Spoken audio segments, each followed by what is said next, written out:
Breaking news చూస్తున్నాం. CLP meeting లో ఎమ్మెల్యేలకు క్లాస్ తీసుకున్నారు రాష్ట్ర ఇన్ఛార్జ్ దీపాదాస్ మున్షి. ఎవరు లైన్ క్రాస్ చేయొద్దని హెచ్చరించారు.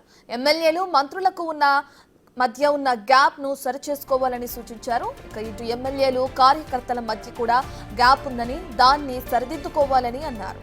పార్టీ లైన్ దాటి మాట్లాడితే చర్యలుంటాయని వార్నింగ్ ఇచ్చారు. ఏదైనా అసంతృప్తి ఉంటే రాష్ట్ర నాయకత్వానికి చెప్పాలని, ఇక్కడ జరగలేదనుకుంటే ఏఐసీసీకి తెలపాలన్నారు. ఇక స్థానిక సంస్థల ఎన్నికల్లో గెలుపు దిశగా పనిచేయాలని ఎమ్మెల్యేలకు దిశానిర్దేశం చేశారు దీపాదాస్ మున్షి. సంక్షేమ పథకాలు, అభివృద్ధి పనులు చెప్పుకోవడంలో వెనుకబడ్డారని, ఇకనైనా విస్తృతంగా ప్రజల్లోకి తీసుకెళ్లాలన్నారు.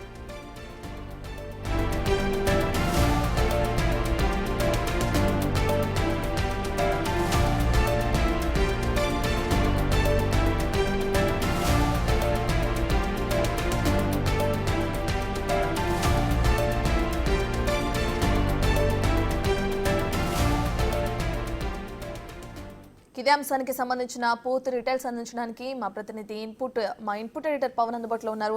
రైట్ పవన్, ఇప్పటికే చూసుకుంటే ఏదైతే సిఎల్పి మీటింగ్ జరిగిందో దానికి సంబంధించి ఆ ఎమ్మెల్యేలకు క్లాస్ తీసుకున్నట్లు కూడా తెలుస్తుంది. దీపాదాస్ మున్షి ఎవరు కూడా డిన్నర్ మీటింగ్లో ఏర్పాటు చేయొద్దు అని చెప్తున్నారు. అసంతృప్తిగా ఉంటే అధిష్టానానికి తెలుపుకోవాలంటున్నారు. ఇంకా ఈ మీటింగ్లో ఎటువంటి నిర్ణయాలు తీసుకున్నారు? డీటెయిల్స్ ఏ విధంగా ఉన్నాయి పవన్? రాబోయే స్థానిక సంస్థల ఎన్నికల్లో గెలిపే లక్ష్యంగా పనిచేయాలంటూ అటు ఎమ్మెల్యేలకు మంత్రులకు దిశానిర్దేశం చేశారు. నిన్న మర్రి చెన్నారెడ్డి మానవ వనరుల కేంద్రంలో జరిగిన సిఎల్పి సమావేశం సుదీర్ఘంగా జరిగింది. ఇటీవల జరిగిన డిన్నర్ మీటింగ్ పైన అటు రాష్ట్ర వ్యాప్తంగా రాజకీయంగా పెద్ద ఎత్తున చర్చ జరిగింది. దానిపైన కూడా విస్తృతమైన చర్చ జరిగింది. దీనిపైన ముఖ్యమంత్రి రేవంత్ రెడ్డి మాత్రం ఎమ్మెల్యేలందరూ కూడా కేవలం క్యాజువల్గానే కలిశారు, కానీ ప్రతిపక్షాలు కావాలనే దీన్ని రాద్ధాంతం చేసినాయి అంటూ ఆయన కొట్టిపడేశారు. కానీ అటు దీపాదాస్ మున్షి కూడా ఇదే విషయం పైన కొంత ఎమ్మెల్యేలకు క్లాస్ పీకింది. మంత్రులకు కొంతవరకు ఎమ్మెల్యేలకు సరైన సమయం కేటాయించకపోవడం, మంత్రులకు ఎమ్మెల్యేలకి మధ్య ఉన్న గ్యాప్ని పట్టించుకోవాలి, వెంటనే ఎమ్మెల్యేలు ఏదైనా పనితో వస్తే వెంటనే వాళ్లకు అటెన్షన్ ఇవ్వాలంటూ ఆమె మంత్రులకు సూచించారు. అలానే ఎమ్మెల్యేలు కూడా కొంతవరకు క్యాడర్కు దూరంగా ఉంటున్నారనే విషయాన్ని కూడా క్షేత్రస్థాయి నుంచి వచ్చిన రిపోర్ట్ల ఆధారంగా తెలుసుకున్న దీపాదాస్ నుంచి ఇకపై ఎమ్మెల్యేలందరూ నియోజకవర్గాలపైన దృష్టి పెట్టాలి, క్యాడర్కు పార్టీకి మధ్య పెరుగుతున్న దూరాన్ని తగ్గించాలి, వెంటనే క్యాడర్ను అందరినీ కూడా ఉత్సాహపరిచేలా ఎమ్మెల్యేలు అటు నియోజకవర్గంలో విస్తృతంగా పర్యటించాలంటూ దిశానిర్దేశం చేశారు. నిన్న జరిగిన సిఎల్పి మీటింగ్లో అనిరుద్ధ్ రెడ్డి ఎవరైతే మొన్న అటు డిన్నర్ మీటింగ్కి కర్త కర్మ క్రియాగా ఉన్నారో ఆయన కొన్ని ఫిర్యాదులు చేశారు. గత ప్రభుత్వ హయాంలో అటు అనేక భూ కుంభకోణాలు జరిగాయి, దానిపైన ఆధారాలతో సహా తాను అనేక మార్లు ఫిర్యాదు చేసినా దీనిపైన పట్టించుకోవడం లేదు.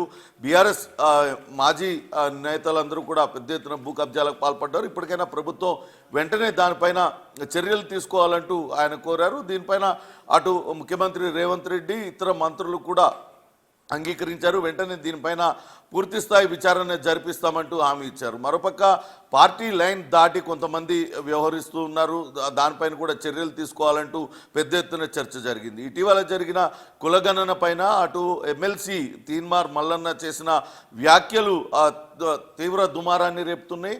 ఆయన ఈ రకంగా మాట్లాడటాన్ని ఎంతవరకు చూస్తూ ఊరుకోవాలంటూ కాంగ్రెస్ ఎమ్మెల్యేలందరూ కూడా ఫైల్ అయ్యారు. ఒక సామాజిక వర్గాన్ని టార్గెట్ చేస్తూ తీన్మార్ మల్లన్న పదే వ్యాఖ్యలు చేస్తూ ఉన్నారు. అయినప్పటికీ కూడా పార్టీ ఎందుకు ఆయన పైన చర్యలు తీసుకోవడం లేదంటూ కూడా నిలదీశారు. దీనిపైన అటు దీపాదాస్ నుంచి కూడా స్పందించారు. ఖచ్చితంగా పార్టీ లైన్ దాటి ఎవరైనా మాట్లాడినట్లయితే వాళ్ళపైన కఠిన చర్యలు తీసుకుంటామంటూ చెప్పారు. G23 పేరుతో గులాం నబీ ఆజాద్ ఆయన ఏఐసిసి నేత, సిడబ్ల్యూసి సభ్యునిగా ఉన్నారు. ఆయన G23 పేరుతో సమావేశాన్ని ఏర్పాటు చేసి కాంగ్రెస్ అధిష్టానానికి వ్యతిరేకంగా సమావేశాన్ని ఏర్పాటు చేస్తే ఆయన్నే క్షమించలేదు. ఇక్కడ ఈ నేతల్ని ఎందుకు క్షమిస్తాం, ఎవరిని కూడా క్షమించబోమంటూ చెప్పారు. ముఖ్యమంత్రి అందరికీ అందుబాటులో ఉంటున్నారు, మీకు ఏమైనా సమస్యలు ఉంటే వెంటనే ముఖ్యమంత్రితో చెప్పుకోవాలి, లేకుంటే రాష్ట్ర నాయకత్వం దృష్టికి తీసుకురావాలి. ఒకవేళ ఇక్కడ పరిష్కారం కాలేదనుకుంటే అప్పుడు ఏఐసిసి దృష్టికి తీసుకురావాలి. కానీ ఇటువంటి డిన్నర్ మీటింగులు కానీ పార్టీ లైన్ దాటి వ్యవహరిస్తే ఎవరిని కూడా క్షమించే ప్రసక్తే లేదంటూ తేల్చి చెప్పారు.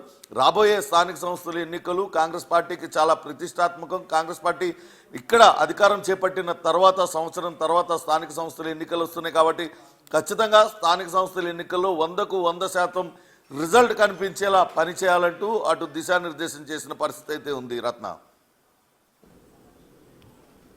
Right, thank you Pawan.